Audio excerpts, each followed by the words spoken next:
Satu, dua, tiga. Assalamualaikum warahmatullahi wabarakatuh. Selamat siang kawan-kawan pencinta ilmu dan pencinta buku. Berjumpa lagi dengan saya Wiwin Eko Santoso. Oke, kali ini saya akan mendiskusikan atau membicarakan atau memaparkan sebuah kisah. Tetapi ini semacam kisah yang mengandung tips kah?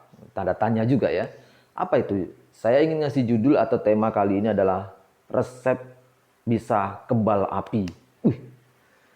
Resep kebal api, iya. Resep kebal api dari Nawawi. Ini gimana nih? Oke, sebelum ke sana ya. Kawan-kawan pencinta ilmu, saya ada buku tipis. Seperti ini. Buku tipis ya. Tipis bukunya dan terjemahan ini karya dari Syekh Muhammad Umar An-Nawawi. Jadi kalau kita mau kebal dari tahan api, salah satunya dari buku ini. Tapi lucu ini ya. Lucu menurut siapa? Menurut saya untuk awal-awalnya begini. Ini kan Syekh Muhammad Umar An-Nawawi ini kan karya terjemahan. Jadi disebut judulnya terjemahannya adalah ya Tarjamah Ukuduyen. Saya ulangi lagi ya. Tarjamah Ukudulujain fi bayani hukukus zaujain. Dengan anak judulnya Hak dan Kewajiban Suami Istri untuk Membina Keluarga Bahagia. Gitu ya. Nah, tetapi ini ada tips atau resep supaya kita tahan api atau kebal api. Kok bisa tips? Ya, semoga itu tips. Kalau enggak ya sudahlah, Kak. Itu hanya menjadikan suatu cerita saja. Nah, memang cerita ini ya. Oke, siapakah sosok Syekh Muhammad Umar Nawawi ini? Ini perlu juga saya terangkan sedikit saja. Jadi, beliau adalah ulama besar Nusantara yang hidup pada abad ini ya, 19 ya. Jadi hidup abad 19 dan awal abad 20 ya. Nah, beliau adalah ya disebut-sebut sebagai ya pengarang yang cukup produktif. Ya, jadi kita lihat saja, saya mengambilnya dari mana ya kira-kira ya, dari sini saja. Ini ada buku Anik Punto Utomo tentang Kiai Ma'ruf Amin, penggerak pengayom bangsa. Tetapi kita tidak membahas tentang Kiai Ma'ruf Aminnya dulu, tetapi adalah riwayat seorang Syekh Nawawi halaman 20. Dari sini dikatakan Syekh Nawawi adalah ulama kelahiran Serang, Banten tahun 1815. Oke. Kemudian dia memang penulis yang produktif. Singkat ceritanya itu karyanya ada 100 judul lebih lah buku ya. Baik tentang sejarah, ilmu kalam, tauhid, tafsir dan macam sebagainya. Paling tidak ada 34 karya Syekh Nawawi yang tercatat dalam Dictionary of Arabic Printed Books karya Yusuf alias Sarkis. Misalnya judul-judul yang terkenal itu yang dikenal luas, misalnya Tafsir Marat Labid misalnya. Kemudian ada karya Nawawi ini Tafsir Munir. Kemudian Bidayah Al-Hidayah. Kemudian Tafsir Al-Ibris ya. Kemudian Nasahihul Ibad. Ini kan terkenal nih. Dan salah satunya adalah yang ini. Ini tipis terjemahan juga. Oke. Nah, kemudian kalau kita ingat, ini ada catatan dari Martin van Bunessen dalam bukunya Kitab Kuning, Pesantren dan Tarekat. Nah, itu ada bukunya tuh, ya, tradisi-tradisi Islam di Indonesia. Mengenai Syekh Muhammad Umar An-Nawawi ini disebut dia siapa sih dia itu maksudnya Martin van Bunessen ini mengutip Masdar Mas'udi membahas tentang posisi perempuan dalam Kitab Kuning. Nah, salah satunya posisi perempuan dalam kitab ini. Ya, disebutkan di sini banyak kewajiban-kewajiban perempuan atau keutamaan-keutamaan perempuan yang terkesan memang di situ terbebani pada perempuannya, sedangkan laki-lakinya sedikit. Kapan-kapan kita bedah itu, tapi yang ingin saya ceritakan di sini adalah kisah, kisah dari Syekh Muhammad Umar Nawawi tentang resep ilmu kebal api. Yakin itu kebal api? Kita lihat, ya.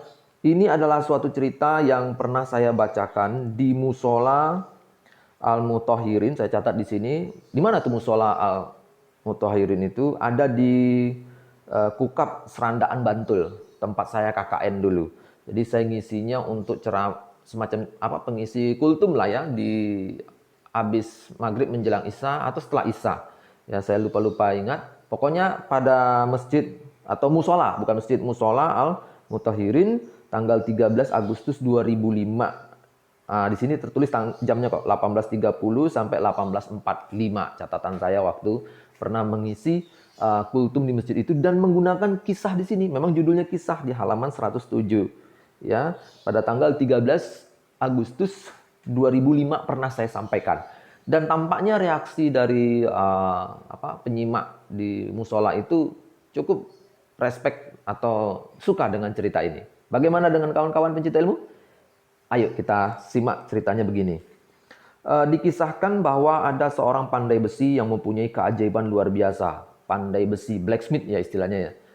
Jadi begini, kalau dalam film-film itu tokoh yang dari pandai besi ini banyak ya. Little Pirate Caribbean kalau tidak salah tokoh utamanya dari pandai besi. Kemudian film Kingdom of Heaven itu juga pandai besi Ibelian ya tokohnya yang dalam perang salib itu ya. Orang Eropa. Nah, di sini juga pandai besi. Kita ulangi lagi. Dikisahkan bahwa ada seorang pandai besi yang mempunyai keajaiban luar biasa. Kalau dia memegang besi di dalam bara api, ya, tangannya itu tidak kepanasan sedikit pun. Ya, saat mengambil menggunakan tangan secara telanjang saja, gitu ya.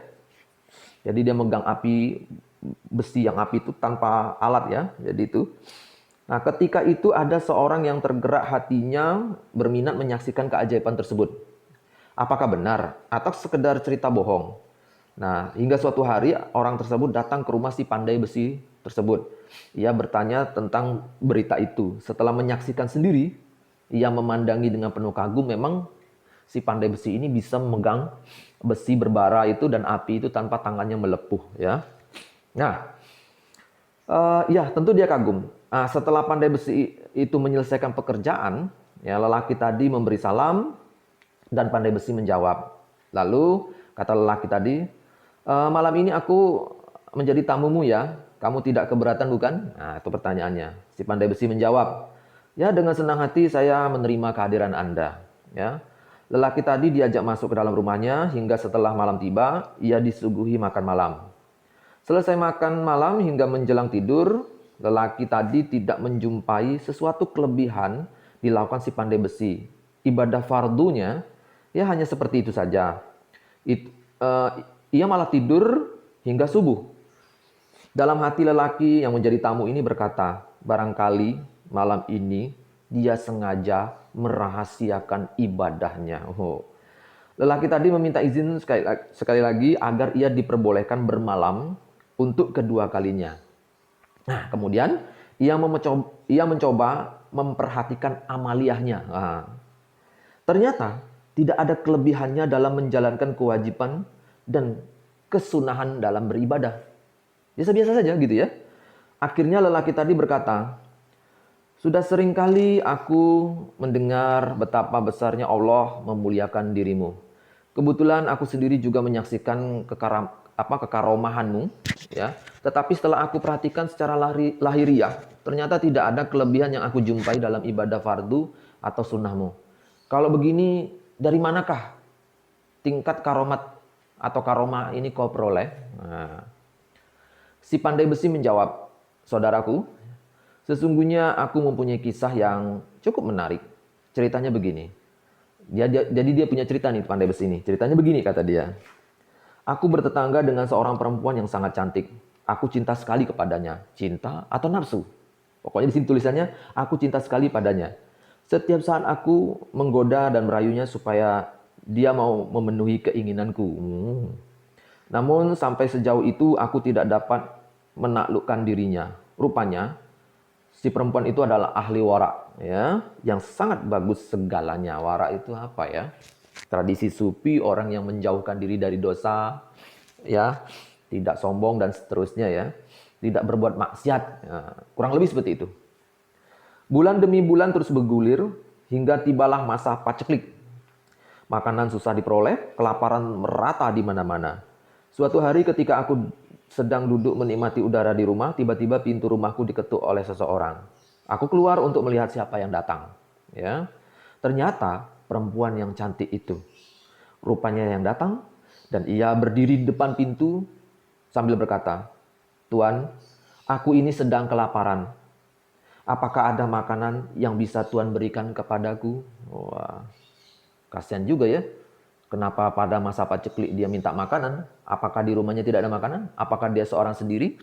Atau orang tuanya kemana? Mungkin orang tuanya lagi sedang berdagang ya. Suaminya nggak ada keterangan tentang suami. Orang tua juga nggak ada. Mungkin keluarganya, saya sebut situ, sedang berada di luar negeri atau di luar kota ini atau tempat ini. Kita lanjutin. Si pandai besi ini menjawab, "Apa kau tidak merasa bahwa aku sangat mencintaimu?" Wah, ini mulai nih. "Aku tidak akan memberi makanan kecuali kau bersedia menyerahkan dirimu padaku." Ini cinta atau apa ini? Nafsu ini. Iya ya. Kemudian perempuan cantik itu berkata, "Sesungguhnya aku sangat takut menghadapi bahaya dalam kematian. Aku telah berjanji tidak akan bermaksiat kepada Allah." Lalu ia kembali ke rumahnya. 2 hari kemudian perempuan itu datang lagi. Dia meminta makanan seperti yang dikatakan tempo hari. Aku juga memberi jawaban seperti jawabannya kemarin. Saat itu tubuhnya sudah mulai kelihatan begitu kusut dan rusak. Ia masuk dan duduk di dalam rumahku. Aku menyodorkan makanan di depannya. Tiba-tiba air mata perempuan cantik itu mengalir deras seraya berkata, "Apakah makanan ini kau berikan semata-mata karena Allah?" Aku menjawab, "Ya, aku berikan makanan ini agar kau bersedia menyerahkan dirimu kepadaku." Kemudian perempuan itu bangkit, ya, meninggalkan makanan itu tanpa menjamahnya sedikit pun. Ia terus melangkah keluar rumah menuju rumahnya sendiri yang berada memang tidak jauh dari rumahku. 2 hari kemudian, ia datang lagi. Ia mengetuk pintu sambil berdiri di depan pintu. Kulihat tubuhnya kian kurus kering. Suaranya mulai terbata-bata, punggungnya kelihatan membungkuk karena menahan lapar. Ia berkata, "Tuan, aku telah merasa kesulitan untuk mencari makanan dan aku tidak sanggup lagi berjalan jauh mencari makanan kecuali kepada Tuan. Apakah Tuan punya makanan yang bisa diberikan kepadaku ikhlas karena Allah?" Terus sang pandai besi ini menjawab, "Ya, tentu saja ada. Kalau kamu bersedia menyerahkan dirimu kepadaku." Wah, ini konsisten nampaknya si pandai besi ini ya. Ya, kemudian perempuan itu menundukkan wajahnya beberapa saat. Ia masuk dan duduk di dalam rumahnya si pandai besi ini. Saat itu aku benar-benar tidak mempunyai makanan yang dapat kuberikan untuknya. Maka aku segera menghidupkan api untuk memasak makanan baginya. Setelah masak dan makanan kuletakkan di depannya, tiba-tiba aku tersadar memperoleh petunjuk dari Allah. Dalam hatiku aku berkata, "Wahai rusak benar hatiku ini ya. Sesungguhnya perempuan ini termasuk orang yang diberi akal sedikit dan begitu pula ketaatannya pada agamanya. Ia tidak mampu mencari mana dan sudah berulang kali merasakan betapa pedihnya kelaparan. Tetapi kok kamu tidak mau menahan kemaksiatan, padahal ia dapat mencegah kemaksiatan tanpa mau menyentuh makanan, jika dengan diberikan disertai syarat." Ya, kemudian si pandai besi berdoa kepada Allah, "Wahai Allah, sesungguhnya sekarang aku bertobat kepadamu atas segala perbuatanku selama ini. Aku berjanji tidak akan mendekat-dekati lagi kepada perempuan itu untuk bermaksiat." Nah, terus si pandai besi ini bercerita, aku dekati dia yang masih terpukau atau terpaku di depan makanan. Aku berkata kepadanya, "Sekarang makanlah. Kamu tidak perlu khawatir bahwa aku akan meminta persyaratan itu lagi. Kuberikan makanan ini memang karena Allah." Ya. Begitu mendengar ucapan itu, ia mengangkat wajahnya ke langit seraya berucap, "Wahai Allah, jika ucapan itu benar, hindarkanlah dirinya dari api di dunia dan di akhirat." Jadi si cewek ini, perempuan ini berkata, "Wahai Allah, jika ucapan si cowok tadi itu ya benar, maka hindarkanlah diri pria ini ya dari api di dunia atau di akhirat." Nah, itu kata cewek tersebut ya. Lalu perempuan cantik ini ya, kata si pandai besi, "Kubiarkan menyantap makanannya. Aku sendiri berkemas dari hadapannya untuk memadamkan api." Peristiwa itu terjadi pada musim penghujan. tanpa sengaja sebuah bara api jatuh mengenai kakiku. Bara api. Jadi bara besi mungkin atau di arang, kayaknya di besi atau bara api di arang ya. Ya, batu bara atau apa itu merah sekali, bara namanya. Ya, oke, kita sama-sama tahu. Kemudian jatuh. Jatuh mengenai kaki si pandai besi ini. Ya. Ternyata tidak melepuh katanya. Aku kembali lagi menjumpainya dengan penuh kegembiraan. Terus aku berkata, bergembiralah kamu, sesungguhnya Allah telah mengabulkan doamu. Nah, dia ngomong kayak gitu kepada si perempuan cantik tadi. Lalu si perempuan itu membuang sesuap makanan yang masih ada di tangannya, lalu ia bersujud syukur seraya berucap, wahai Allah, sesungguhnya engkau telah memperlihatkan kepadaku apa yang aku kehendaki terhadap lelaki ini. Maka cabutlah rohku sekarang juga. Nah, selesai berucap begitu, perempuan cantik itu mati dalam keadaan masih bersujud.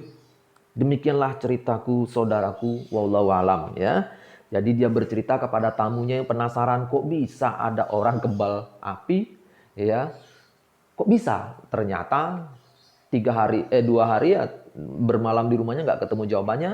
Hari ketiga diceritakanlah cerita yang ini tadi yang oleh pandai besi, bahwa rupa-rupanya ya kemampuan dia atau karomahnya bisa tahan dari besi itu karena doa perempuan yang menjauhi maksiat, dan perempuan itu benar-benar kelaparan, dan perempuan itu ya bisa kita duga sangat keras pasti ahli ibadah ya.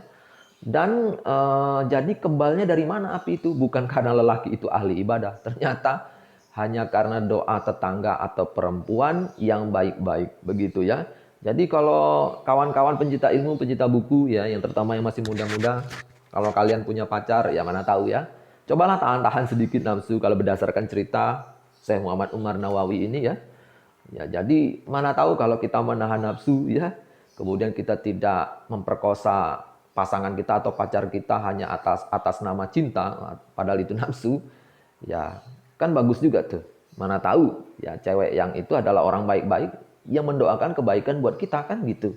Sehingga kita ya tidak harus kebal api sih. Ya, kebal-kebal yang lain juga nggak apa-apa. Misalnya kebal dari kemiskinan, nah, itu perlu juga itu. Oke, ini kisah dari buku kecil ini.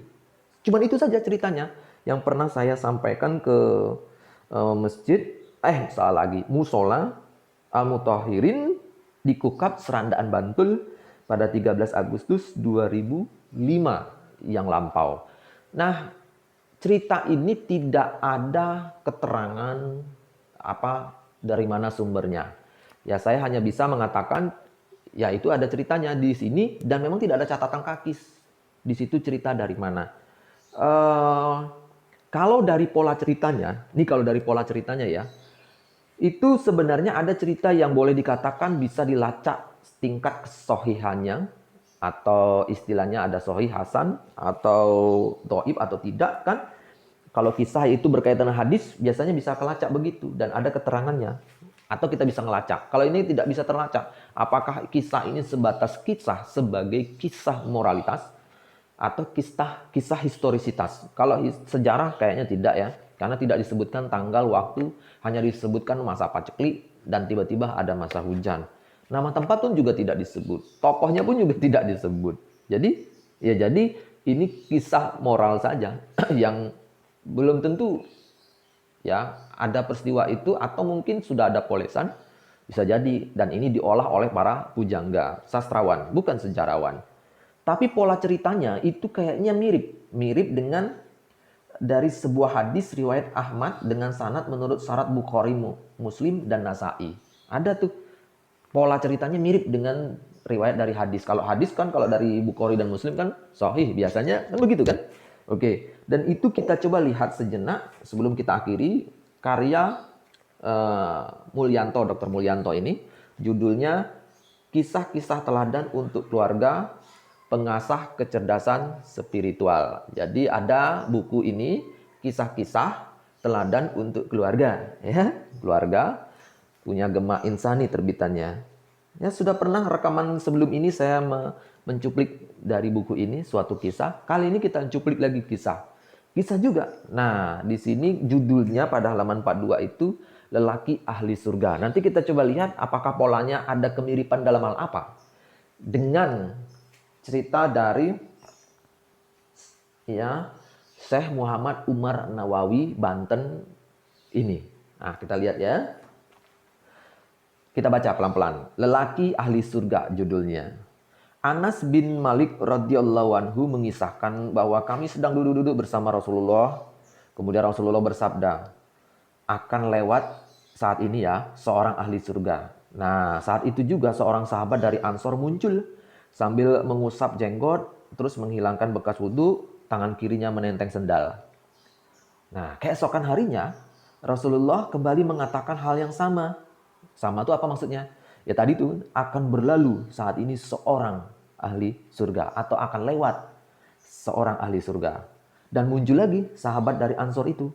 Di hari ketiga Rasulullah berkata seperti yang sama pada sebelumnya. Dan masih sahabat itu juga yang lewat. Ya, ketika Rasulullah beranjak pergi, ya para sahabat, ya misalnya Abdullah ibnu Umar membuntuti orang itu. Ia berkata, aku berselisih dengan ayahku, aku bersumpah, maksudnya dia berdebat dengan ayahku, aku bersumpah tidak akan tinggal bersamanya tak akan tinggal bersamanya selama 3 hari. Jika kau izinkan, bolehkah aku tinggal bersamamu selama itu? Jadi dia berkata, ya si Abdullah ibnu Umar kepada pria sahabat Ansor itu dengan kata-kata begini, aku tuh berselisih dengan ayahku. Ya, aku sudah bersumpah tidak akan tinggal bersamanya selama 3 hari. Nah, jika kau izinkan, bolehkah aku tinggal bersamamu selama 3 hari itu? Nah, sahabat Ansor itu menjawab, baiklah, baiklah, silakan, kata dia. Abdullah ibnu Umar bercerita bahwa ia tinggal bersama sahabat itu selama 3 hari. Tetapi ia tak melihat si pria Ansor itu bangun tengah malam beribadah. Kecuali ketika bangun ia selalu berdoa dan bertakbir hingga menjelang sholat subuh.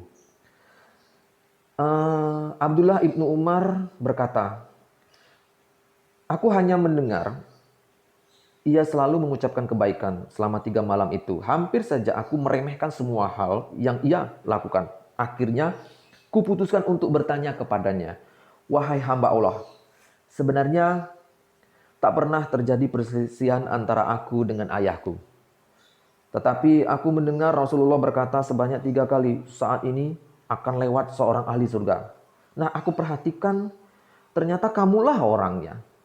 Aku lantas bermaksud tinggal bersamamu ini untuk mengetahui lebih dekat semua yang engkau lakukan. Tetapi sampai hingga kini, aku tidak melihat dirimu melakukan sesuatu yang besar dan berharga. Ya, saya bertanya-tanya, apa yang menyebabkan Rasulullah kok bisa mengatakan demikian? Nah, sahabat itu menjawab, sahabat Ansor tadi itu menjawab, diriku hanyalah seperti engkau lihat itu. Oke. Setelah mendengar jawabannya, akhirnya ya si Abdullah bin Ibnu Umar ini beranjak pergi meninggalkannya. Selang beberapa langkah, ia kembali berkata kepada si Abdullah bin Umar, ya diriku hanyalah seperti yang kamu lihat, tetapi tidak pernah terbesit dalam hatiku perasaan dengki terhadap muslim lainnya atau iri terhadap anugerah Allah berikan kepada mereka. Nah, Abdullah ibnu Umar menimpali, oh ini dia yang menyebabkan kamu menjadi ahli surga. Jadi resepnya tidak ada yang luar biasa, bukan ibadah, cuman resepnya ini katanya. Seperti yang dikatakan sahabat Ansor itu tanpa nama itu katanya, diriku hanyalah seperti yang kamu lihat itu, tetapi aku tidak pernah terbesit dalam hati perasaan dengki terhadap muslim lainnya atau iri terhadap anugerah Allah berikan kepada mereka. Ini entah sindir apa enggak kepada si Abdullah ibnu Umar, tetapi yang jelas rupanya dia disebut-sebut Rasulullah sebagai ahli surga. Ternyata resepnya hanyalah dia menjauhkan hatinya dari perasaan iri atau dengki kepada sesama muslim, termasuk terhadap siapapun lah ya yang dilihat secara fisik kayaknya ahli ibadah gitu ya. Jadi hilangnya dengki balasannya adalah surga, makanya disebut ahli surga. Oke, ini sekali lagi hadis riwayat Ahmad dengan sanad menurut syarat Bukhari, Muslim dan Nasai. Kalau menurut syarat ya jadi syarat ya. Jadi sudah disebutkan di sini riwayat Ahmad. nggak tahu sahih apa nggak, hasan lah minimal ya. Pola cerita ini adalah sama-sama ada sahabat yang ingin mengetahui ada orang yang ahli surga. Terus caranya 3 hari menginap di rumahnya untuk ngecek apa yang dia lakukan. Apakah dia melakukan ibadah yang luar biasa, atau ada amal-amalaman, atau hizib-hizib, atau zikir apa yang dia punya. Polanya seperti itu dicari.